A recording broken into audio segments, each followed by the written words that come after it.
राम राम पिलाने आमे प्रथम भागरे समीकरण कौन आम जानी तार साधारण रूप जानी आज आज आम पढ़ा सह समीकरण द्वयर ज्यामितिक परिप्रकाश किपरि आमे करबा जिओमेट्रिकल रिप्रेजेंटेशन किपरि रही है मनकर कही दत्तक घाती सह समीकरण द्वय एक घाती सह समीकरण द्वय दुईटा आम समीकरण नेबा a1x b1y प्लस c1 = 0 आ गोटे a2x b2y c2 = 0 ये दुईटी गोटे गोटे कौन बुझाए गोटे गोटे समीकरण को बुझाए गोटे गोटे सलेख बुझाए से भल भाव कही भल बुझे जो a1 square plus b1 square a1 कौन a1 हूँ x सहग b1 के y सहग भले मन को पिलाने a1 कौन माने सब आगु बहुत आवश्यकता पड़ो a1 हूँ सब प्रथम समीकरण जो लिखिच से x पाखे जी रहा से हूँ a1 सेपरी प्रथम समीकरण y पाखे जी रहा सी हूँ b1 आ जहाँ पाखे x कि y ना सी हूँ c1 ध्रुव पद ध्रुव राशि कहते जदि समीकरण को नौमें a1 स्क्वायर आ b1 स्क्वायर केवे जीरो हम नहीं आउ गोटे कौन द्वितीय समीकरण सेपरी a2 square plus b2 square not equal 0 के जीरो हम ना अर्थात a1 b1 एवं a2 b2 एका संगे शून्य सह सामान नुहति मन कर समीकरण 1 और समीकरण 2 लेखचित्र जो गुड़िक xy समतल गोटे गोटे सरल रेखा यथाक्रमे L1 और L2 भाव नामित देखा या संक्षेप लिखा जमीपरि L1 को आम लिखिपर प्रथम समीकरण L1 ने आ द्वितीय समीकरण आम L2 बोली नेबा अनुधान कले देखिपर यही सरलेखा द्वय xy समतल मनकर प्रथम वृत्त पादरे आम xy समतल कौन बुझेदी जिते बड़े आम गोटे समतल x अक्ष आ y अक्ष नेबा तेबे से समतल को यही चारि भाग विभक्त हो से चारि भाग प्रथम जो भाग रहा आगे हूँ प्रथम पाद ये प्रथम वृत्त पादरे आम कौन नेबा से सरलेखा दुईटा को नेबा यहीपर आम सरलेखा दुईटा को आम तीनो प्रकार आम नहीं पार जहाँकि प्रथम भाग प्रथम बुझेदी तुमको कही है जिते प्रथम समीकरण दुईटा देख सरलेखा दुईटा जिते L1 और L2 जो छेद करेंगे गोटे बिंदु केवल छेद करेंगे L1 L2 परस्पर कौन कहवा ये छेदी बोली कहवा को बिंदु छेद करती P बिंदु रे छेद करती एठारे P जो बिंदु रहा सी L1 मध्य गोटे बिंदु और L2 मध्य गोटे बिंदु आउ से P बिंदुर स्थानांक आल्फा और बीटा बोली आम धरने जहाँकि से बुझे कही यार स्थानांक जो P बिंदुर स्थानांक आल्फा बीटा अर्थात जो प्रथम पद जोड़ा नौ आल्फा सी सब एक्स स्थानांक बुझेब आउ बीटा हूँ वाई स्थानांक बुझेब सेपरी L1 L2 जिते बड़े परस्पर उपर रे मुझी दुईटा सड़क परस्पर उपर रे कौन कह पचारी है कौन कहते समापित बोली कहवा समापितता अन्य ना कौन एक अभिन्न माने परस्पर अलग नुहति परस्पर उपरे अच्छे आम कहीपर दुईटा अलग बोली L1 L2 परस्पर एक अभिन्न बा समापित अवस्था अच्छा मनक परस्पर छेदी प्रथम अवस्था रहिले द्वितीय अवस्था एक अभिन्न तृतीय अवस्था आसला परस्पर समांतर समांतर रेखा क्या कह तुम पिला जानी जो दुईटा रेखा केबे मध्य परस्पर को छुईबे नहीं स्पर्श करेंगे नहीं केबे मध्य मिसिबे नहीं कहे परस्पर समांतर रेखा ये तीनोटी अवस्था रेखा तीनोटी रहीपर यहाँ से ज्यामितिक परिप्रकाश यहाँ कौन कहले पुणी कौच यहाँ हूँ L1 L2 परस्पर छेदी रहा परस्पर एक अभिन्न हेले जहाँ समापित कहीपर आ गए हूँ L1 L2 परस्पर समांतर हो पारे पे चल आगू जा जो बुझा पड़ोनी मत आप कमेंट मध्यम पचारे मु प्रत्येक प्रश्नर उत्तर देवा चेष्टा करी प्रत्येक बही थे प्रत्येक शब्द को मु संपूर्ण भाव विश्लेषित कर तुमको बुझा चेष्टा करी देख प्रथम ये सरला चित्र समस्त देख पाने एवं देख पे आगे जा L1 और L2 सलेखा द्वय परस्पर छेदी जोड़ी L1 L2 परस्पर जो छेदी हेले सेमानकर केवल गोटे छेद बिंदुर जोड़ी छेद करेंगे दीटा रेखा जो छेद करती गोटे बिंदु से यही जो बिंदुटी उभय L1 L2 उपर अवस्थित हो यार स्थानांक आल्फा बीटा अर्थात आल्फा हूँ एक्स स्थानांक आउ बीटा हूँ वाई स्थानांक उभय समीकरण 1 और 2 रे सिद्ध हुंती कौन सिद्ध हुंती कौन टी एग्जांपल मुझे एग्जांपल धन्यवाद ये पे गोटे एग्जांपल नौ X plus 2y minus 3 equal 0 ये हूँ गोटे समीकरण प्रथम समीकरण सेपरी आउ गोटे 2x minus Y minus 1 equal 0 ये हूँ द्वितीय समीकरण ये जो प्रथम समीकरण हूँ L1 सलेखापी आउ द्वितीय समीकरण हूँ L2 रेखापी जे कहला जदि ए L1 L2 जदि गोटे बिंदु छेद करेंगे जदि ए P बिंदुर स्थानांक जदि मु धरनेबी 1, 1 धरनेली 1, 1 धरनेली माने यही जो 1, 1 बिंदुटा उभय L1 उपर रहिबो आउ L2 उपर मध्य रहिबो तार सिद्ध हुए बोली किमि जानिबा एठी जो रहिला P11 जो रहिला पिलाने एठी जो प्रथम जे रहला सी x पई द्वितीय जे रहला सी होची y पई बुझल ले देख यही जो मूल्यटा मुझे प्रथम समीकरण जदि स्थापन करी x जगह 1 माने 1 प्लस 2 इंटू y जगह मूल्य 1 पकैली माइनस 3 है माने ये कौन आसला लेफ्ट साइड ने यहाँ लेफ्ट साइड ने LH साइड ने देख पे केते आसुची 1 को 1 रहिला 2 1 2 ही माइनस 3 2 1 3 माइनस 3 इक्वल केते आसला 0 केते आसला 0 राइट साइड 0 आसला पिलाने से जो समीकरण 2 रे मु स्थापन करी एक्स वाई मूल्य देख कौन आसो 2 एक्स जगह 1 पकैली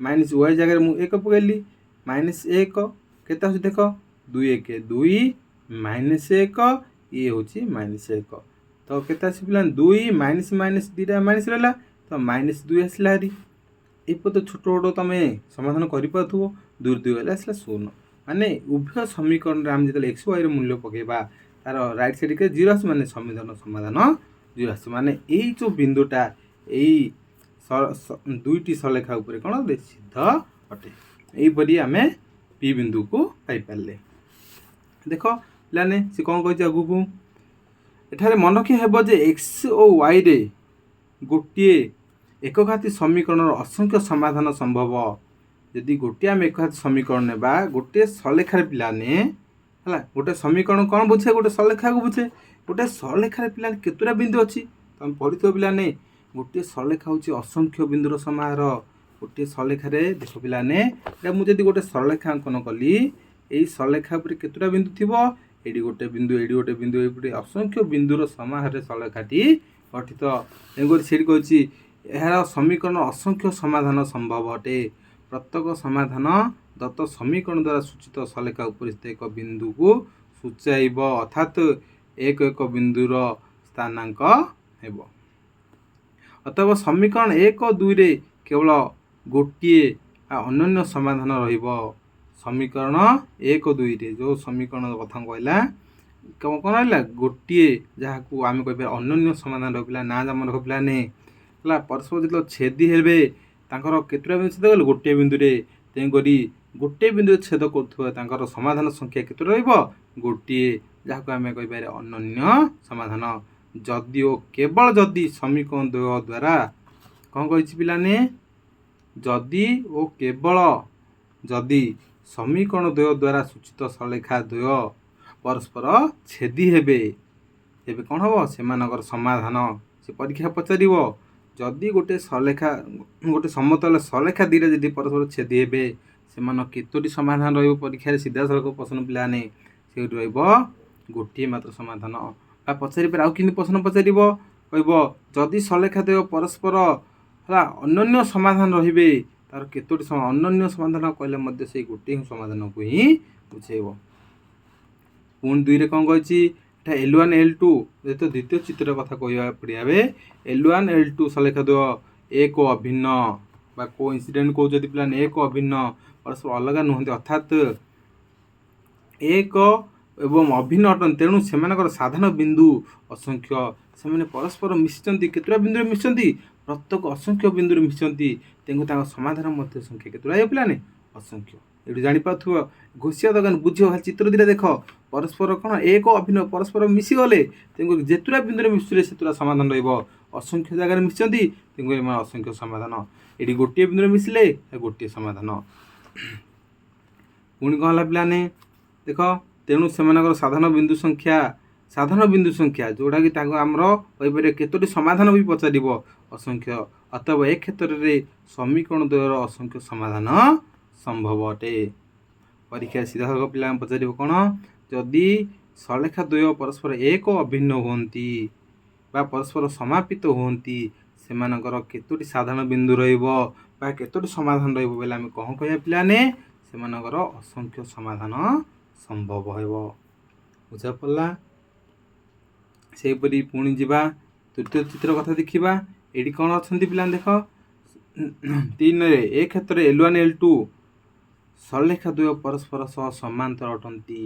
ସମାନ୍ତର ବୋଲି କହିଥିଲି ପିଲାମାନେ, ସେମାନେ କେବେ ମଧ୍ୟ ପରସ୍ପରକୁ ମିଶି ପାରିବେ ନାହିଁ। ସମାନ୍ତର ଅର୍ଥ କ'ଣ ଦେଖ, ସମାନ ଅନ୍ତର, ଅନ୍ତର ମାନେ ବ୍ୟବଧାନ, ସମାନ ଅନ୍ତରରେ। ଦେଖ ଏଇଟା ଗୋଟେ ରେଖା ଅଛି, ତା ସହିତ ଆଗକୁ ଗୋଟେ ସମାନ୍ତର କଲି, ଏଇଟା ଗୋଟେ ସମାନ୍ତର କଲି, ସମାନ ଅନ୍ତର କରିଦେଲି, ମାନେ ଏ ଦୁଇଟା କେବେ ମଧ୍ୟ ପରସ୍ପରକୁ ମିଶିବେ ନାହିଁ। ଏ ରେଖା ଦୁଇଟା ସମାନ୍ତର। ଆମେ କେତେ ଆଗକୁ ବଢ଼େଇବା ମଧ୍ୟ, ଅନନ୍ତ ଦୂର ପର୍ଯ୍ୟନ୍ତ ଗଲେ ମଧ୍ୟ ସେମାନେ କେବେ ମଧ୍ୟ ମିଶିବେ, ଯଦି ବି ମିଶି ଯାଉଥିବେ ତାକୁ ଆମେ ପରସ୍ପର ସମାନ୍ତର କହିପାରିବା ନାହିଁ।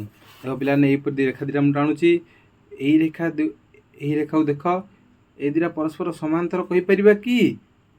ଦେଖ ପିଲା, ସମାନ୍ତର ମାନେ ସମାନ ଅନ୍ତର, ଯେକୌଣସି ଜାଗାରେ ଦେଖିବ ଏ ଦୂରତା, ସେମାନେ ମଧ୍ୟ ବ୍ୟବଧାନ କ'ଣ ଆସିବ?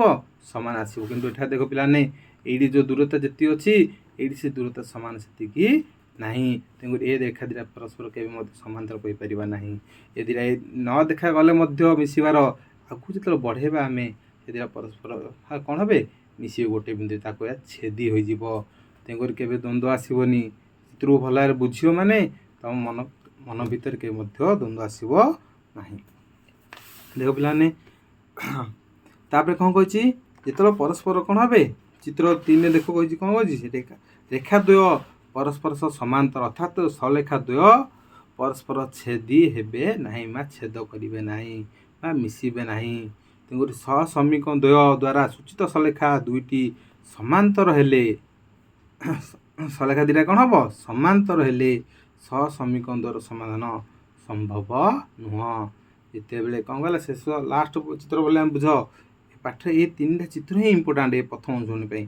ସମୀକରଣ ଦ୍ୱୟ, ସେ ଦୁଇଟା ସମାନ୍ତର ହେଇଯିବେ, ସମୀକରଣ ଦ୍ୱୟର ସମାଧାନ ସମ୍ଭବ ନୁହେଁ। ହେଲା, ଟୋଟାଲ ସମାଧାନ ଆସିବ ନାହିଁ, ସେମାନଙ୍କ ଗୋଟିଏ ମଧ୍ୟ ବିନ୍ଦୁ ମିଶିନାହାନ୍ତି, ତେଣୁ ଟୋଟାଲ ସମାଧାନ ସମ୍ଭବ ନୁହେଁ। ତ ପିଲା ମୁଁ ସିମ୍ପଲ କହିବାକୁ ଗଲେ 3ଟା ଚିତ୍ରକୁ ଭଲ ଧ୍ୟାନ ଦିଅ। ପରସ୍ପର କ'ଣ ହେଲେ? ଛେଦି ହେବେ। ଦେଖ ପିଲାମାନେ, ପରସ୍ପର ଛେଦି କଲେ, ପରସ୍ପର ଛେଦ ମିଶିଲେ, ତାହେଲେ କେତେଟା ବିନ୍ଦୁରେ ମିଶିଲେ? ଗୋଟିଏ ବିନ୍ଦୁରେ। ତେଣୁକରି ଆଙ୍କର ସମାଧାନ କେତେ ଆସିବ? ଗୋଟିଏ ସମାଧାନ। ବା ଆକୁ ଅନ୍ୟ କ'ଣ କହିପାରିବା ଆମେ? ଅନ୍ୟାନ୍ୟ ସମାଧାନ। ନା ପିଲାମାନେ ରଖ, ଆଗକୁ ପୁଣି ପଡ଼ିବା। ଯେତେବେଳେ ଏ ଦୁଇଟା ପରସ୍ପର କ'ଣ ମିଶିଗଲେ, ଏହିପରି ତାକୁ ସମାପିତ ହୋଇଗଲେ, ତାକୁ କ'ଣ କହୁଛେ? ଏକ ଅଭିନ୍ନ। କେତେଟା ବିନ୍ଦୁରେ ମିଶିଲେ? ପ୍ରତ୍ୟେକ ବିନ୍ଦୁରେ ମିଶିଛନ୍ତି, ଅସଂଖ୍ୟ ବିନ୍ଦୁରେ, ତେଣୁ ଆକୁ କହିବା ଅସଂଖ୍ୟ ସମାଧାନ ରହିବ ବୋଲି କହିବା। ଏଇଠି କ'ଣ ହେଲା? ପରସ୍ପର ମିଶିଲେନି ପିଲାମାନେ, ହେଲା, ସମାନ୍ତର ରହିଲେ, ତାକୁ କହିବା ଆମର ସମାଧାନ ହେବ ନାହିଁ। ପିଲା ଯେତେ ଜାଗାରେ ମିଶିଲେ, ହେଲା, ସେ ଅନୁସାରେ ଆମେ କହିପାରିବା। ଏ ଦୁଇଟା କ'ଣ ହେଲେ? ଏ ଦୁଇଟା ସାଙ୍ଗ ହେଲେ ପିଲାମାନେ, ଭଲ ବୁଝ। ଏ 2 ଜଣ ସାଙ୍ଗ ଆସିଲେ, ଏଇଠି ଗୋଟେ ଜାଗାରେ ମିଶିଲେ, ନୂଆ ଜାଗାରେ ଗୋଟେ କ'ଣ ସାଙ୍ଗଠି ମିଶିଲା, ଗୋଟେ ଜାଗାରେ ମିଶିଗଲେ, ପୁଣି ସେମାନେ ଅଲଗା ହେଇଗଲେ, ଯିଏ ଯାହା ବାଟରେ ଚାଲିଗଲେ। ଏଇ ଗୋଟିଏ ସମାଧାନ ରହିଲା। ଏଇଠି 2 ଜଣ ସାଙ୍ଗ ପରସ୍ପର ହାତ ଧରି ଚାଲୁଛନ୍ତି, ତାଙ୍କେ ଦୁଇଟା ପରସ୍ପର, ହେଲା, ସମାଧାନ ସବୁବେଳେ ତାଙ୍କ ସମାଧାନ ହେବ, ହେଲା, ପ୍ରତ୍ୟେକ ଜାଗାରେ। କିନ୍ତୁ ଏଇଠି କ'ଣ ଆସିଲେ? 2 ଜଣ ରୁଷି ଯାଇଛନ୍ତି, ଜଣେ ଏପଟେ ଯାଉଛି, ଜଣେ ଏପଟେ ଯାଉଛି, କିଏ କାହାକୁ ମିଶିବେନି। ଯଦି ନ ମିଶିବେ ସମାଧାନ କ'ଣ ହେବ କି? ନାହିଁ। ତେଣୁକରି ଏ ଦୁଇଟାର କେବେ ମଧ୍ୟ ସମାଧାନ ହେଇପାରିବ ନାହିଁ। ତେଣୁକରି ସିଧାସଳଖ ପ୍ରଶ୍ନ ପିଲାମାନେ 1 ମାର୍କ ପଚାରିବ ଏହିପରି, ଯଦି ରେଖା ଦ୍ୱୟ ପରସ୍ପର ସମାନ୍ତର ହେବେ, କେତେଟା ସମାଧାନ ହେଲେ କ'ଣ କହିବ? 0, ସମାଧାନ ହେବ ନାହିଁ। ଯଦି ପରସ୍ପର ସମାପିତ ହେବେ ବା 1 ଅଭିନ୍ନ ହେଲେ, ସମାଧାନ ସଂଖ୍ୟା ଅସଂଖ୍ୟ। ପରସ୍ପର ଛେଦି ହେଲେ, ସମାଧାନ ସଂଖ୍ୟା 1। ଏତିକ ଭଲ ଭାବେ ବୁଝିପାରିଥିବ ପିଲାମାନେ ଭାବି ଜାଣିପାରିଲ। ତାପରେ ଆମେ ପଢ଼ିବା ଆର ସମାଧାନର ସର୍ତ୍ତ ଗୁଡ଼ିକ କ'ଣ, ସମାଧାନ ହେବାର ସର୍ତ୍ତ ବା କଣ୍ଡିସନ୍ ଗୁଡ଼ିକ କ'ଣ ଭଲ ଭାବେ ଆମେ ଏବେ ଜାଣିବାକୁ ପଡ଼ିବା। ପିଲାମାନେ ସମୀକରଣ ଦ୍ୱୟର ସମାଧାନ ପାଇଁ କ'ଣ କ'ଣ ସର୍ତ୍ତ ରହିଛି। ସମୀକରଣ ଦୁଇଟା କିପରି ଭାବେ ସମାଧାନ ହେବ ତା ପାଇଁ କ'ଣ କ'ଣ ସର୍ତ୍ତ ରହିଛି। ଆମେ କେବଳ ସମୀକରଣ ଦେଖିଲେ ଆମେ କିପରି ଜାଣିବା ଯେ ସେ ସମୀକରଣ ଦ୍ୱୟଟା କିପରି ହେବେ ପରସ୍ପର ଛେଦି ହେବେ ନା ପରସ୍ପର ସମାପିତ ହେବେ ନା ପରସ୍ପର କ'ଣ ହେବେ ସମାନ୍ତର ହେବେ। ଆମେ ସମୀକରଣ ଦେଖି ଜାଣିବା କିନ୍ତୁ ତା ସର୍ତ୍ତ କ'ଣ, କଣ୍ଡିସନ୍ କ'ଣ। ଦେଖ ପିଲାମାନେ ଆମେ ଏଇ ଯେଉଁ ଉଦାହରଣ ଯିବା ଆଗରୁ ମୋ ଟେବୁଲଟି ଦେଖାଉଛି, ସେ ଟେବୁଲ ଭଲ ଦେଖ, ତା ପାଖରେ ଅଛି ବହିରେ। ଏ ଟେବୁଲଟା ହେଇଛି ଇମ୍ପୋର୍ଟାଣ୍ଟ। ଟେବୁଲ ପ୍ରଥମେ ବୁଝିବାକୁ ଚେଷ୍ଟା କର କ'ଣ କହିଛି ପିଲାମାନେ। ଦେଖ ଏଇଟା ହେଉଛି ପ୍ରଥମ ସମୀକରଣ a1x b1y c1, ଏଇଟା ଗୋଟେ ସଲେଖା। ଏ ସମୀକରଣ ହେଉଛି ଗୋଟେ ସଲେଖା L1। a2x b2y c2 ଇଏ ହେଉଛି ଆଉ ଗୋଟେ ସଲେଖା। ଏଠାରେ ଦେଖ ପିଲାମାନେ ଏକ୍ସର ସହଗ କିଏ କିଏ ହେଉଛି, a1 ପ୍ରଥମ ସମୀକରଣ ଏକ୍ସର ସହଗ, a2 ହେଉଛି ଦ୍ୱିତୀୟ ସମୀକରଣର ଏକ୍ସର ସହଗ। a1/a2 ଏଇଟା ଗୋଟେ ଅନୁପାତ ଜାଣିଛ ପିଲାମାନେ। ଦୁଇଟା ଆମେ ସଂଖ୍ୟା ଯେତେବେଳେ ଆମେ ହରଣ କରୁଛୁ ତାକୁ ସେଥିରୁ ଆମେ କ'ଣ ଅନୁପାତ ଆସୁଛି। ସେପରି ୱାଇର ସହଗ b1/b2 ଏଇଟା ଗୋଟେ ଅନୁପାତ, ଆଉ ଧ୍ରୁବପଦ c1/c2 ଏଇଟା ଅନୁପାତ। ଏଇ ତିନୋଟି ଅନୁପାତକୁ ଧ୍ୟାନ ଦିଅ। ଏ ତିନୋଟି ଅନୁପାତ ଦ୍ୱାରା ଆମେ ଜାଣିପାରିବା ଯେ ସଲେଖା ଦ୍ୱୟଟା କିପରି ରହିବେ। 2 ନମ୍ବର ଆମେ ଦେଖିବା L1 L2 ସଲେଖା ଦୁଇଟା କିପରି ରହିବେ ଅନୁପାତ, ସର୍ତ୍ତ କ'ଣ ହେଲେ ରେଖା ଦୁଇଟା କ'ଣ ହେବେ, ଆଉ ତାର ଅନ୍ୟ ନାଁ କ'ଣ ପିଲାମାନେ। ଦେଖ କହିଛି ସମୀକରଣ ଦ୍ୱୟର ସମାଧାନ ଅନୁଯାୟୀ ସେମାନଙ୍କର ନାମକରଣ, ସମାଧାନ ହିସାବରେ ତାଙ୍କ ନାଁ କେମିତି କ'ଣ ରହିବ। ଆମେ ଏ ତିନିଟା ବୁଝିଗଲେ ତମ ଅନୁସରଣର ପ୍ରାୟ ପିଲାମାନେ ବୁଝିବ, ତମ କାମ ସରିଲା। ଦେଖ ପ୍ରଥମ ସର୍ତ୍ତ କ'ଣ, ପ୍ରଥମ କଣ୍ଡିସନ୍ ହେଉଛି a1/a2 not equal to b1/b2। ଯେତେବେଳେ ଏକ୍ସର ଯେଉଁ ସହଗ ଦୁଇଟା ରହିଲେ a1/a2 ଅନୁପାତ ପ୍ରଥମ ଅନୁପାତ ଆଉ ଯଦି ଦ୍ୱିତୀୟ ଅନୁପାତ ଯଦି ସମାନ ହେବେ ନାହିଁ ତାହେଲେ କ'ଣ ହେବ, ତାହା ଜାଣିଦେବ ଯେ ସେ ରେଖାଦ୍ୱୟ ପରସ୍ପର କ'ଣ ହେବେ, ସଲେଖା ଦ୍ୱୟ ପରସ୍ପର ହେବେ ଛେଦି ହେବେ, ପରସ୍ପର ଛେଦ କରିବେ। ପରସ୍ପର କିପରି ହେବେ, ଏହିପରି ରେଖା ଦୁଇଟା ପରସ୍ପର ଛେଦ କରିବେ। ସେହିପରି ଯଦି ଅନୁପାତ ତିନିଟା ଯାକ ଯଦି ସମାନ ହୋଇଯିବ ତାହେଲେ ସେ ରେଖା ଦୁଇଟା କ'ଣ ହେବେ, ରେଖାଦ୍ୱୟ ପରସ୍ପର ସମାପତିତ ଅଥବା ଏକ ଅଭିନ୍ନ ହେବେ। ସେ ଦୁଇଟା ଅଲଗା ହେବେ ନା, ଏହିପରି ପିଲାମାନେ ଏହିପରି ହେବେ। ମନେ ପଡ଼ୁଛି। ତାପରେ କ'ଣ ହେଲା, a1/a2 equal to b1/2 equal to c1/c2 ଅନୁପାତର ମନେ ରଖ ପିଲାମାନେ। ତିନିଟା ଯେତେବେଳେ ସମାନ ହେଇଯିବେ ହେଲା, ସମାନ ହେଇଗଲା ମାନେ ସେ ଦୁଇଟା ହେଲା ଅଲଗା ହେବେନି, ଏକ ଅଭିନ୍ନ ସମାପିତ। ଯେତେବେଳେ ପ୍ରଥମଟା ସମାନ ହେବ a1/a2 equal to b1/b2 ହେବ, ତାପରେ 3 ନମ୍ବରଟା ଦେଖିବାକୁ ପଡ଼ିବ not equal to c1/c2 ହେଲେ ରେଖାଦ୍ୱୟ ପରସ୍ପର କ'ଣ ହେବେ, ସମାନ୍ତର ହେବେ। ଅର୍ଥାତ୍ ପିଲାମାନେ ଆମକୁ ଧ୍ୟାନ ଦେବାକୁ ପଡ଼ିବ। ଯଦି ପ୍ରଥମଟା ଦେଖ ପିଲାମାନେ ଟିକେ ଧ୍ୟାନ ଦିଅ, ପ୍ରଥମଟା ଯଦି ଅନୁପାତ ସମାନ ହେଲାନି ଆଖି ବୁଝି କହିବ ପରସ୍ପର ଛେଦି। ଯଦି ପ୍ରଥମଟା ଅନୁପାତ ଦୁଇଟା ସମାନ ହେଉଛି ଦୁଇଟା, ତାହେଲେ ଆମକୁ 3 ନମ୍ବରଟା ପରୀକ୍ଷା କରି ଦେଖିବାକୁ ପଡ଼ିବ ଯେ ସମାନ ହେଉଛି ନା ନାହିଁ। 3 ନମ୍ବରଟା ଯଦି ହେଲା 2 ଆଉ 3 ଯଦି ସମାନ ହେଉଛି b1/b2 equal to c1/c2 ସମାନ ହେଉଛି ତାହେଲେ ସେ ଏବେ ଏକ ଅଭିନ୍ନ, ଯଦି ସମାନ ହେଉନି ତାହେଲେ ହେବ ରେଖାଦ୍ୱୟ ସମାନ୍ତର। ତେଣୁକରି ଆମକୁ ତିନିଟା ଏଇଟା କ୍ଷେତ୍ରରେ ଆମ ତିନୋଟି ଯାକ ଅନୁପାତ ଜାଣିବା ଆବଶ୍ୟକ। ଏଇ କ୍ଷେତ୍ରରେ କେବଳ ଗୋଟିଏ ଅନୁପାତ ଜାଣିଲେ ଆମର ଠିକ୍ ହେଇଯିବ। ଦେଖ ପିଲାମାନେ ତାର ନାମ କ'ଣ ରହିବ। ଆଉ ଯେତେବେଳେ ସେ L1 L2 ପରସ୍ପର ଛେଦି ହେବେ ତାକୁ ଏହା ସଙ୍ଗତ ସ୍ୱତନ୍ତ୍ର, ପିଲାମାନଙ୍କ ସଙ୍ଗତ ସ୍ୱତନ୍ତ୍ର ବୋଲି ଆମେ କହିବା। ଦେଖ କାହିଁକି କହିଲେ ମୁଁ ଆଗକୁ ବୁଝେଇ ଦେଉଛି ଭଲ ଭାବରେ। ଏତିକି ଖାଲି ମନେକ ସଙ୍ଗତ ସ୍ୱତନ୍ତ୍ର କାହାକୁ କହିବା, ପରସ୍ପର ଛେଦି ହେଲେ ସେ ସମୀକରଣ ଯେଉଁ ସେ ସଲେଖା ଦ୍ୱୟଟାକୁ ସମୀକରଣ ସମାଧାନ ଅନୁଯାୟୀ ସେମାନଙ୍କ ନାମ କ'ଣ, ସେ ରେଖା ଦୁଇଟା କ'ଣ କହିବା, ସଙ୍ଗତ ଓ ସ୍ୱତନ୍ତ୍ର। ଅର୍ଥାତ୍ ତମେ ମନେ ହେଲା ସେ ପରୀକ୍ଷା କହିବ ଆଗକୁ ପିଲାମାନେ ଉଦାହରଣ କଲେ ବୁଝିପାରିବ। ରେଖା ଦୁଇଟା ସଙ୍ଗତ ସ୍ୱତନ୍ତ୍ର ପାଇଁ ସର୍ତ୍ତଟି କ'ଣ କହିଲେ ଏଇ ସର୍ତ୍ତଟା କହିବ। ଅର୍ଥାତ୍ ଅନନ୍ୟ ମାନେ ନାହିଁ ଅନ୍ୟ ରୂପ ଯାହାର ଆଉ କୌଣସି ସମାଧାନ ନାହିଁ, ଗୋଟିଏ ହିଁ ସମାଧାନ ଥିବ। ସମୀକରଣ ଏକମାତ୍ର ସମାଧାନ ଥିବ ତାକୁ ହେଉଛି ଅନନ୍ୟ। ମନେ ରହିଲା ପିଲାମାନେ। ପରସ୍ପର ଛେଦି କହିପାରିଲେ, ଯଦି ରେଖା ଦୁଇଟା ପରସ୍ପର ଛେଦି ହେଲେ ତାକୁ ସଙ୍ଗତ ସ୍ୱତନ୍ତ୍ର କହିଲେ, ଅନନ୍ୟ ସମାଧାନ କହିଲେ।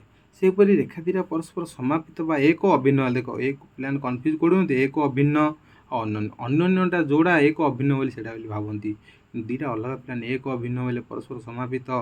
ଆଉ ଏଠି ଅନନ୍ୟ ମାନେ ଯାହାର ହେଲା ନାହିଁ ଅନ୍ୟ ସମାଧାନ, ଯାହାର ଗୋଟିଏ ହିଁ ସମାଧାନ ଥିବ ହେଲା, ତାକୁ ହଉଛି ବା ସଙ୍ଗତ ସ୍ୱତନ୍ତ୍ର କହିଲେ।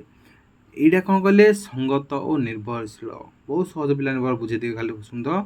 L1 L2 ଯେହେତୁ ତିନିଟା ଅନୁପାତ ସମାନ ହେଲେ ତାକୁ କ'ଣ କଲେ? ସମାପିତ ଏକ ଅଭିନ୍ନ। ଆଉ କ'ଣ କଲେ? ସଙ୍ଗତ ଓ ନିର୍ଭରଶୀଳ।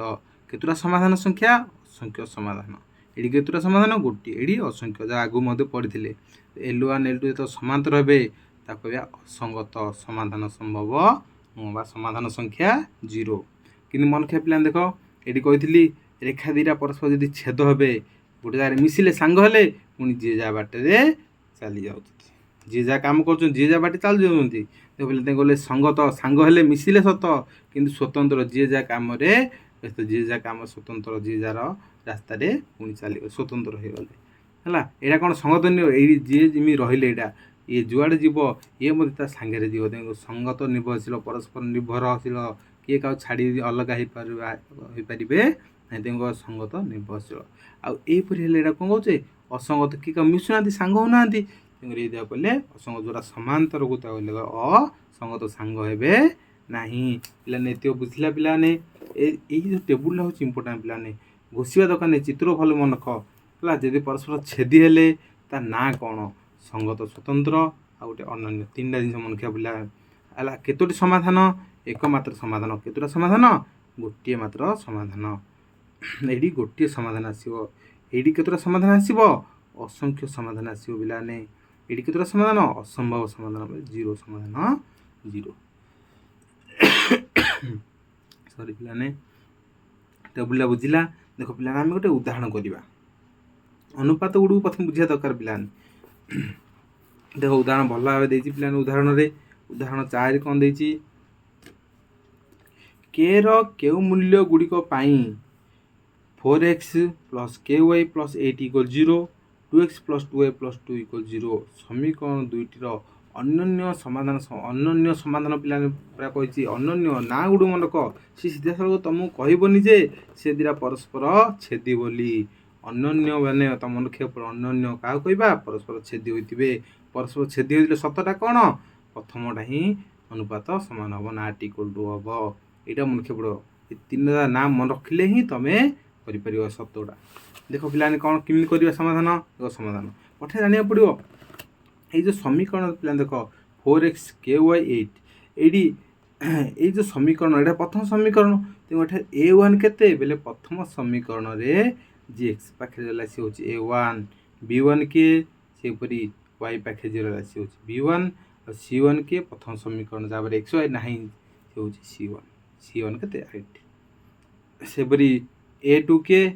ଦ୍ୱିତୀୟ ସମୀକରଣରେ ଯିଏ ରହିଲା x ପାଖରେ ସେ ହେଉଛି a2 2, ଆଉ b2 y ପାଖରେ କିଏ ଅଛି? 2, ଆଉ c2 ମଧ୍ୟ ରହିଲା 2।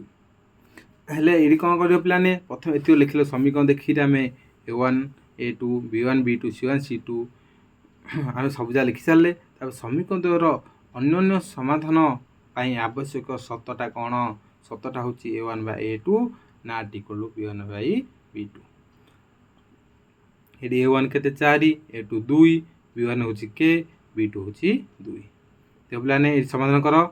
ଯେତେବେଳେ ସମାଧାନ କରିବ ଏଠି 2 ହେଲା, ଏ 4 କଟିଯିବ, 2 ଦୁଗୁଣେ ଏଠି 2ଟା ଏଠି କ'ଣ ହୋଇଯିବ? ବଜ୍ରଗୁଣ ହୋଇଯିବ।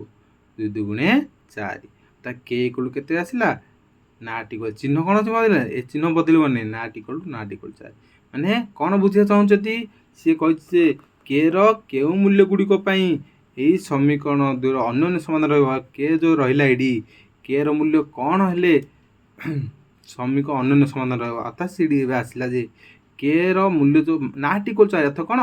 କେ ଇକ୍ୱାଲ୍ 4 ଭିନ୍ନ, ମାନେ ଅର୍ଥାତ୍ କହିବାକୁ ଚାହୁଁଛି ଯେ କେ 4 ନ ହୋଇକି 4 ଛାଡ଼ିଦେଲା ପରେ ଅନ୍ୟ ସମସ୍ତ ମାନ ପାଇଁ ଆଉ ଯେକୌଣସି ମୂଲ୍ୟ ନିଅ, 4 ଭିନ୍ନ ବେଲେ -4 ନିଅ, 2 ନିଅ, 0 ନିଅ ହେଲା, 1 ନିଅ, 4 5 ନିଅ, ମାନେ 4କୁ ଛାଡ଼ି ଆଉ ଯେକୌଣସି ସଂଖ୍ୟା ନେଲେ ସେ ଅନନ୍ୟ ସମାଧାନ ହେବ। ବୁଝା ଭଲ ପିଲାମାନେ? 2 ନମ୍ବରକୁ ଯିବା। 2 ନମ୍ବର ପ୍ରଶ୍ନ କ'ଣ କହିଛି ଭଲ ପଢ଼। କେ ର କେଉଁ ମୂଲ୍ୟ ପାଇଁ ଏହିପରି ହେଲା ଏକ ମାର୍କ ପିଲାମାନେ ଆସେ ଯାକ ନା, ଭଲ ବୁଝ। ଉଦାହରଣ ଯଦି ତୁମେ ବୁଝିଗଲ ହେଲା। ଚେଷ୍ଟା କର ପିଲାମାନେ ପ୍ରଥମେ ଆମେ କ'ଣ ବୁଝିଲେ, ପ୍ରଥମେ ଆମେ ସୂତ୍ର ବୁଝିଲେ। ସୂତ୍ରରୁ ଆମେ ଯେତେବେଳେ ଆମେ ଉଦାହରଣ କରୁଛନ୍ତି ସେ ଉଦାହରଣ ବୁଝିବାକୁ ଚେଷ୍ଟା କର। ଯଦି ତୁମେ ଉଦାହରଣ ବୁଝିଗଲ ତାହେଲେ ନିଶ୍ଚିତ ଭାବେ ତୁମର ଗଣିତରେ ହେଲା ବହୁତ ଠିକ୍ ଅଛି ବୋଲି ଜଣାପଡ଼ିବ। ଦେଖ 2 ନମ୍ବର କ'ଣ କହିଛି, କେ ର କେଉଁ ମୂଲ୍ୟ ପାଇଁ K X plus 3y minus K minus 3 equal 0। ଆଉ ଦେଇଛି 12x plus K Y minus K equal 0। ସହ ସମୀକରଣ ଦ୍ୱୟର ଅସଂଖ୍ୟ ସମାଧାନ ସମ୍ଭବ। ପିଲାମାନେ ଅସଂଖ୍ୟ ପାଇଁ କ'ଣ ଥିଲା ମନେ ରଖ ପିଲାମାନେ, ସତଟା କ'ଣ ଅସଂଖ୍ୟ ସମାଧାନ କେତେବେଳେ ଅସଂଖ୍ୟ ହେବେ, ଯେତେବେଳେ ପରସ୍ପର ପିଲାମାନେ ସେମାନେ ମିଶି ଯାଉଥିବେ ତାକୁ ଅସଂଖ୍ୟ ସମାଧାନ। ତାକୁ ଆଉ କ'ଣ କହୁଥିଲେ ପିଲାମାନେ, ପରସ୍ପର ନିର୍ଭରଶୀଳ, ସଙ୍ଗତ ନିର୍ଭରଶୀଳ। ଆଉ ସତଟା କ'ଣ ଥିଲା, ତିନୋଟି ଯାକ ସମାନ ଥିଲା, a1/a2 equal to b1/b2 equal to c1/c2 ହେଲା। ତେଣୁ ପିଲାମାନେ ପ୍ରଥମ ଦେଖ ପିଲାମାନେ ଏଇଠି a1 କେତେ, a1 ହେଉଛି ଦେଖ ପିଲାମାନେ x ପାଖେ ଯିଏ ରହିଲା ହେଲେ କେ, b1 କେ y ପାଖେ ଯିଏ ଅଛି 3, c1 କେ ଆଉ ଯିଏ ସବୁ ଯାକ ଏଇଟା ଛାଡ଼ିଦେଲା ପରେ ବଳକା ଯିଏ ରହିଲା ସିଏ ହେଉଛି c1 ମାନେ minus into K minus of K minus 3। ଏ ପିଲା ମାଇନସ୍ ଚିହ୍ନକୁ ଛାଡ଼ିଲେ ହେବନି, ମାଇନସ୍ ଚିହ୍ନଟା ବହୁତ ଇମ୍ପୋର୍ଟାଣ୍ଟ ତୁମ ପାଇଁ, ଗୁରୁତ୍ୱପୂର୍ଣ୍ଣ, ତାକୁ ଛାଡ଼ିଲେ ହେବନି। ଏଠୁ କ'ଣ, ଏଠୁ ହେଉଛି ଦ୍ୱିତୀୟ ସମୀକରଣ ଦେଖ 12, b2 କେ କେ c2 ହେଉଛି କେତେ ମାଇନସ୍ କେ। ଜାଣିପାରୁଛ ଦେଖ ପିଲାମାନେ ଏତିକି ଜାଣିଦେଲ ଯଦି ତୁମେ, ଏଇଟା ହେଉଛି ଇମ୍ପୋର୍ଟାଣ୍ଟ। ଫାଷ୍ଟ ତୁମେ ଯଦି ଏଇଗୁଡ଼ିକ ଯଦି ଜାଣିଦେଲ ହେଲା, ସହଗ ଗୁଡ଼ିକ ଧ୍ରୁବପଦ ଗୁଡ଼ିକ ଜାଣିଦେଲ ତାହେଲେ ତାପରେ ସେକେଣ୍ଡ ପଏଣ୍ଟ କ'ଣ ମନେ ପକାଇବା ଆମେ, ତାର ସତଟା କ'ଣ କହିଛି, ଅସଂଖ୍ୟ ସମାଧାନ କହିଛି। ତାର ସତଟା କ'ଣ, ତିନିଟା ଯାକ ସମାନ। ଏଇଠି ଆମେ ପକାଇବା k/12 3/k, ଏଇଟା ପକାଇଲା ପରେ c1 c2 ଜାଗାରେ ମୂଲ୍ୟ ପକାଇଲେ -3/3। ଦେଖ ପିଲା ଯେକୌଣସି ଦୁଇଟା ଗୁଡ଼ିକ ଯେ ପ୍ରଥମେ ଦେଖ ଏଇଠି ଯେଉଁ ଅନୁପାତ ଗୁଡ଼ିକ ଦେଇଛି, ସମାନୁପାତ ଗୁଡ଼ିକ ଏଇଟା ତିନିଟା ସମାନ ଦେଇଛି, ଆମେ କେ ର ମୂଲ୍ୟ କେମିତି ବାହାର କରିବା, ପ୍ରଥମ ଦୁଇଟାକୁ ନେବା। ଦେଖ ଏ ଦୁଇଟାକୁ ଯେତେବେଳେ ଆମେ ନେଉଛନ୍ତି ହେଲା, k/12 ଇକ୍ୱାଲ୍ ଟୁ 3/k ଯେତେବେଳେ ନେବା, ଦେଖ କେ ଗୁଣ ବଜ୍ରଗୁଣ ଏଠି କରିବା, k² ଏଠି 72 ଆସିଲା 36 ହେଲା। ତ k² ଇକ୍ୱାଲ୍ 36 ହେଲା, ତାହେଲେ କେ ଇକ୍ୱାଲ୍ କ'ଣ ହେବ, 36ର ବର୍ଗମୂଳ ପିଲାମାନେ ପ୍ଲସ୍ ଅର୍ ମାଇନସ୍ 6 ଆସିଲା। କେ ମୂଲ୍ୟ ପ୍ଲସ୍ ହୋଇପାରିବ, -6 ମଧ୍ୟ ହୋଇପାରିବ। ଦ୍ୱିତୀୟ ଯଦି ସମାଧାନ କରିବା ଦ୍ୱିତୀୟରେ ହେଲା, ଦେଖ ଏଠି 3/k ଆଉ -k -3/-k ଯଦି ନେବା ତାହେଲେ କ'ଣ ହେବ, ଦେଖ 3 × -k ଗୁଣିଲେ -3k। ଏଇଠି କେ କୁ ଯଦି ଗୁଣିବା ଦେଖ ମାଇନସ୍ ଥିଲା ଚିହ୍ନ, ଏଇଠି କେ ରହିଲା ଆଉ k-3 ଆକୁ ଗୁଣି ଦିଅ। ଏଠି କେ ଗୁଣିଲେ k²,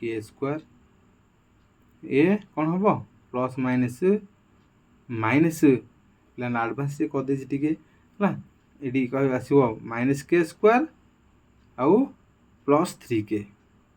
ହେଲେ କ'ଣ କରୁଛି ପିଲାମାନେ ଦେଖ ତୁମକୁ ମୁଁ ଭଲ ଭାବରେ ଟିକେ ବୁଝେଇ ଦେଉଛି। ଏଇ ଆସିଲା କ'ଣ, 3/k equal to minus of ଦେଖ କ'ଣ ଥିଲା, -k - 3/-k, k -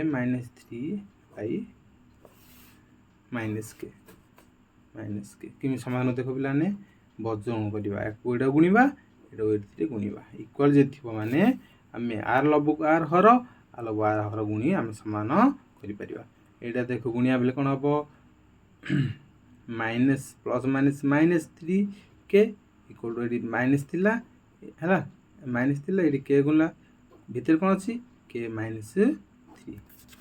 ପିଲାମାନେ ଆମେ କ'ଣ କରିବା, ଗୁଣିତ -3k ଇକ୍ୱାଲ୍ ଟୁ ଏଇଟା ଗୁଣ -+- k ଗୁଣିଲେ k² -+3k।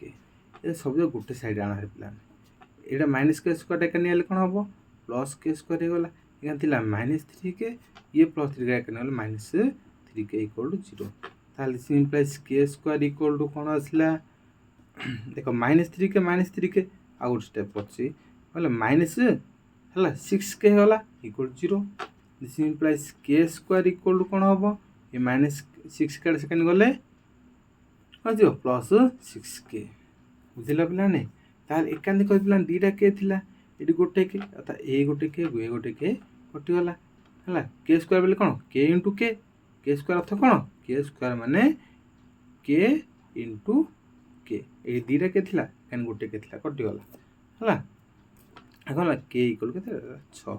ଦେଖ ଏଠି ଆସିଲା ନାହିଁ, k ଇକ୍ୱାଲ୍ ଦେଖ ପିଲାମାନେ କେତେ ଆସିଛି କେ ଇକ୍ୱାଲ୍ ଟୁ ଦେଖ ଏଇଠି ସେ କରିଛି ହେଲା ଏଇଠି ଏଇଟା ପରେ ଏଇଠି ଗୋଟେ ଦୁଇଟା ସମୀକରଣ ଆସିଲା ପିଲାମାନେ ଏଇଟାକୁ ଧ୍ୟାନ ଦିଅ ଏଇଟାକୁ ହେଲା ଡାଇରେକ୍ଟ ନ କରି ଏଇଟା ଗୋଟେ ଷ୍ଟେପ୍ ଅଛି କ'ଣ ଯଦି ଏ ଦୁଇଟା ଭିତରେ ଗୋଟେ ସାଧାରଣ ବାହାର କଲି ଦେଖ କ'ଣ ରହିଲା କେ ସ୍କୋୟାର ମାଇନସ୍ 6k ଇକ୍ୱାଲ୍ 0 ତାହେଲେ ମୁଁ ଯଦି କ'ଣ କରିବି ପିଲାମାନେ ଏଇଠି ଦୁଇ ଜଣ ଯାକ ଗୋଟେ କେଡ଼ି ଯଦି ସାଧାରଣ କାଢ଼ିଲେ କ'ଣ ରହିଲା ଆଉ ଏଇଠି ଦୁଇଟା କେ ଗୋଟେ କେ ପଳେଇଲା ଗୋଟେ କେ ରହିଲା ମାଇନସ୍ ମାନେ ରହିଲା କେ ପଳେଇଲା ରହିଲା 6 ଇକ୍ୱାଲ୍ 0 ଇଏ ଗୋଟିଏ ପଦ ଇଏ ଗୋଟିଏ ପଦ ଦୁଇଟା ବା ଦୁଇଟା ସଂଖ୍ୟା ଯଦି ଗୁଣିଲେ ଯେ 0 ଆଉଛି ତାହେଲେ ତୁମେ ଜାଣିବା ଦରକାର ଯେ ଏ ଦୁଇଟା ଭିତରୁ କିଏ ମଧ୍ୟ ଗୋଟେ ମଧ୍ୟ 0 ହେଲେ ହିଁ ଦୁଇଟା ହେଲା ଦୁଇଟା ସଂଖ୍ୟା ଭିତରେ କିଏ ଜଣେ 0 ହେଲେ ହିଁ ସେମାନେ ଗୁଣଫଳ 0 ଆସିବ ତାହେଲେ ହେଲେ କେ 0 ହୋଇଥାଇପାରେ କିମ୍ବା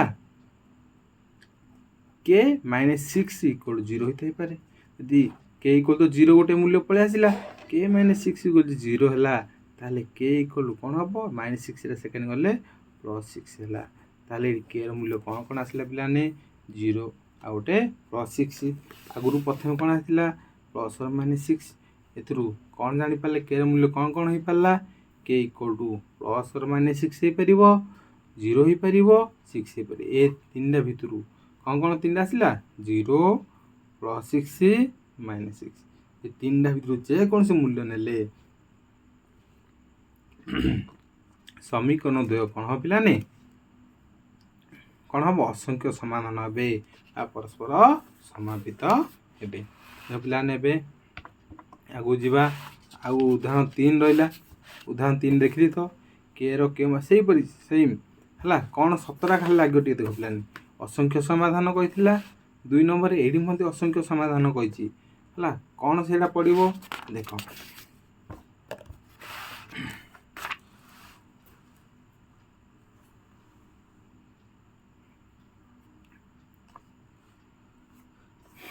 ଦୁଇ ନମ୍ବର ପଏଣ୍ଟ ଥିଲା ସମୀକରଣ 1 2 ରୁ ଷଷ୍ଠ ଯେ କେ ଇକ୍ୱାଲ୍ 6 ହେଲେ ସମୀକରଣ ଅସଂଖ୍ୟ ସମାଧାନ କେ ମାନ 6 ନେଇପାରିବା 6 ନେଲେ ଦୁଇଟାରେ 6 ଥିଲା ସେଇଠି ପ୍ଲସ୍ ମାଇନସ୍ ଥିଲା ଏଠି 0 6 ଥିଲା ଦୁଇଟା ସାଧାରଣ ଥିଲା 6 ତେଣୁ 6 ହେଲେ ସମୀକରଣର ଅସଂଖ୍ୟ ସମାଧାନ ସମ୍ଭବ ଅର୍ଥାତ୍ କେ ଇକ୍ୱାଲ୍ ମାଇନସ୍ 6 ହେଲେ ସମୀକରଣ ଅସଙ୍ଗତ ଏବେ ମାଇନସ୍ 6 ହେଲେ ପିଲାମାନେ ହେବନି କହୁଛି a1 by a2 b1 by b2 ହେଲା ନାଟି c1 by c2 ହେଇଯିବ ପିଲାମାନେ ହେଲା ସମାଧାନ ହେବ ନାହିଁ ତେଣୁକରି ସେ ମାଇନସ୍ 6 ହେଇପାରିବ ନାହିଁ ହେଲା ଆଉ କ'ଣ କହିଛି କେ ନାଟ୍ ଇକ୍ୱାଲ୍ ଟୁ ପ୍ଲସ୍ ମାଇନସ୍ 6 ପାଇଁ ସହ ସମୀକରଣ ଅନନ୍ୟ ସମାଧାନ ସମ୍ଭବ ପ୍ଲସ୍ ମାଇନସ୍ 6 ପାଇଁ ଅନନ୍ୟ ସମାଧାନ ହେଇଯିବ ଅସଂଖ୍ୟ ସମାଧାନ ହେବ ନାହିଁ 3 ଆସିଲା କ'ଣ ପିଲା ଦେଖ a1 b1 a2 b2 ଦେଖ 3 ସମୀକରଣ ପିଲା ଦେଖ ପିଲା ଟିକେ 5x ମାଇନସ୍ 3y ଇକ୍ୱାଲ୍ 0 ଦେଖ ପିଲାମାନେ xy ଅଛି ଆଉ ଧ୍ରୁବ ପଦ ଏଠାରେ ନାହିଁ ମାନେ c ନାହିଁ ଏଇଠି ମଧ୍ୟ ଦ୍ୱିତୀୟ ସମୀକରଣ ମଧ୍ୟ c ନାହିଁ ମାନେ c1 c2 ନାହିଁ ଏଠାରେ କେବଳ a1 ହେଲା 5 b1 ହେଉଛି ମାଇନସ୍ 3 ଖାଲି 3 କହିବନି ପିଲାମାନେ ଚିହ୍ନଟା ଦେଖିବ ହେଲା ଆଗରୁ ଚିହ୍ନ ପ୍ଲସ୍ ଅଛି ତେଣୁକରି ପ୍ଲସ୍ 5 କହିବା ଯାହା ଖାଲି 5 କହିଲେ ହେବ କିନ୍ତୁ ମାଇନସ୍ 3କୁ ଖାଲି 3 କହିଲେ ହେବ ନାହିଁ ସେପରି a2 ଇକ୍ୱାଲ୍ କେତେ ମାଇନସ୍ 2 ପ୍ଲସ୍ 2 ଆଉ b2 ହେଉଛି କେ ଅର୍ଥାତ୍ କେ ର ମୂଲ୍ୟ କ'ଣ ହେଲେ ସମୀକରଣର ଅସଂଖ୍ୟ ସମାଧାନ ସମ୍ଭବ ପିଲାମାନେ ଅସଂଖ୍ୟ ସମାଧାନ କହିଛି ସତ a1 by a2 equal b1 by b2 a1 by b2 ହେଲେ 5 by 2 ଆଉ ଏଇଟା ହେଉଛି ମାଇନସ୍ 3 by କେ ତ ହେଲା ବଜଗୁଣ କରିବା ଏ 5 କେ ଗୁଣିଲେ 5k equal to 3 2 6 minus 6 5k equal କ'ଣ ଆସିଲା ପିଲାମାନେ ମାଇନସ୍ 6 କ'ଣ ଆସିଲା ପିଲାମାନେ ଗୁଣିଦେଲି 5k ଇକ୍ୱାଲ୍ ଟୁ ମାଇନସ୍ 6 ଆମେ ଦରକାର କେ ର ମୂଲ୍ୟ କେତେ କେ ଇକ୍ୱାଲ୍ କ'ଣ ହେବ ଏ ମାଇନସ୍ 6 ଥିଲା ଏ 5 ହେଲେ ହରଣ ହେଇଗଲା କେତେ ଆସିଲା ଦେଖ ପିଲାମାନେ କେ ର ମୂଲ୍ୟ ମାଇନସ୍ 6 by 5 ଅର୍ଥାତ୍ କେ ର ମୂଲ୍ୟ ମାଇନସ୍ 6 by 5 ହେଲେ ସହ ସମୀକରଣର ଅସଂଖ୍ୟ ସମାଧାନ ରହିବ ତ ପିଲାମାନେ ବୁଝା ପଡ଼ିଲା ଆଜି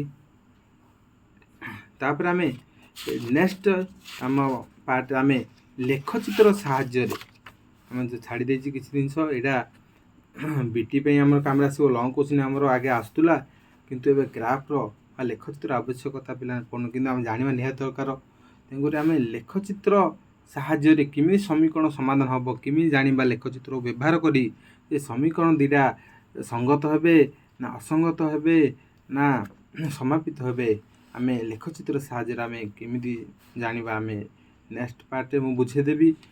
ଲେଖଚିତ୍ର ଦ୍ୱାରା ସମୀକରଣ ସମାଧାନ ସରିଲା ପରେ ତାପରେ ଆମେ ଯିବା ପିଲାମାନେ ଅନୁଶୀଳନୀକୁ। ପିଲାମାନେ ଆଜି ସରିବା ଆଗରୁ ମୁଁ ଟିକେ ପୁଣି ରିଭିଜନ୍ ଟିକେ କରି କହିଦେଉଛି। ଆମେ ପ୍ରଥମ ପାର୍ଟ ଆମେ ପଢ଼ିଥିଲେ ଆମେ ସମୀକରଣ କ'ଣ, ଏକଘାତୀ ସମୀକରଣ କ'ଣ, ଏକ ଅଜ୍ଞାତ ବିଶିଷ୍ଟ ସମୀକରଣ ଲେଖଚିତ୍ର ତା'ର ସାଧାରଣ ରୂପ କ'ଣ, ତା'ର ମୂଳ କେମିତି ବାହାର କରାହେଉଛି, ଦ୍ୱିଘାତୀ ସମୀକରଣର ସାଧାରଣ ରୂପ କ'ଣ, ଦୁଇ ଅଜ୍ଞାତ ରାଶି ବିଶିଷ୍ଟ ଆମର ସହ ସମୀକରଣ କ'ଣ ବା ଗୋଟିଏ ସରଳରେଖାର ସାଧାରଣ ରୂପ କ'ଣ ଆମେ ପ୍ରଥମେ ପଢ଼ିଥିଲେ। ଆଜି ପଢ଼ିଲେ ସେ ସମୀକରଣ ଜ୍ୟାମିତିକ ପରିପ୍ରକାଶ କିପରି କରିବା, ତାପରେ ପଢ଼ିଲେ ତାର ସମାଧାନ ପାଇଁ ଆବଶ୍ୟକୀୟ ସର୍ତ୍ତ ଗୁଡ଼ିକ ଆମେ ଜାଣିଲେ, ତା ସହିତ ଆମେ ତାର ଉଦାହରଣ ଗୁଡ଼ିକ ଆବଶ୍ୟକତା ଉଦାହରଣ ଗୁଡ଼ିକ ଜାଣିଲେ। 3ଟା ଉଦାହରଣ ଇମ୍ପୋର୍ଟାଣ୍ଟ ଉଦାହରଣ ଗୁଡ଼ିକ ଏତିକି ଭଲ ଭାବେ ପିଲା ରିଭିଜନ୍ କରି ଆସିବ। ଆଜିର ଇମ୍ପୋର୍ଟାଣ୍ଟ ହେଉଛି ଟେବୁଲଟା, ଏ ଟେବୁଲଟା ଯଦି ବୁଝିଗଲ ତାହେଲେ ତୁମର ଆଜିର କାମ ହେଇଗଲା। ପିଲାମାନେ ଆକୁ ଧରିକିରି ତୁମେ ଚେଷ୍ଟା କର ଅନୁଶୀଳନୀର ନିଜେ କିଛି କରିବା ପାଇଁ ହେଲା। ମୁଁ ତ ଗୋଟେ ପଏଣ୍ଟ କରିବି, ଗୋଟେ ପଏଣ୍ଟ ବୁଝେଇ ଯିବି ହେଲା, କିନ୍ତୁ ତୁମେ ଚେଷ୍ଟା କର ସେଇଗୁଡ଼ିକ ଯେଉଁ ଜାଣିଲା ପରେ ତୁମେ କି ସୂତ୍ର ସେ ଉଦାହରଣକୁ ନେଇ ତୁମେ ନିଜେ କେତିକି କରିପାରୁଛ, କେତିକି ତୁମର ନିଜର କରିବା କ୍ଷମତା ଅଛି, ଏ ଚେଷ୍ଟା କର। ନହେଲେ ଆମେ ଅନୁଶୀଳନୀକୁ ନିଶ୍ଚିତ ଭାବେ ଗୋଟେ କରିବା ସମୟରେ ବୁଝିପାରିବ। ଧନ୍ୟବାଦ ପିଲାମାନେ, ଜୟ ଜଗନ୍ନାଥ। ଏହିପରି ଆମେ ପୁଣି ପ୍ରତ୍ୟେକ ଅନୁଶୀଳନୀ ଗୋଟେ ପଏଣ୍ଟ ମୁଁ ବୁଝିବାକୁ ଚେଷ୍ଟା କରିବି। ଯଦି କୌଣସି ପଏଣ୍ଟ ଯଦି ବୁଝା ପଡ଼ୁନି ମୋତେ କମେଣ୍ଟ କରିବ, ଆଉ ନିଜ ସାଙ୍ଗମାନଙ୍କ ସହିତ ଯଦି ଭଲ ଲାଗୁଛି ଏହାକୁ ଭିଡ଼ିଓକୁ ସେୟାର କରିବ। ଧନ୍ୟବାଦ।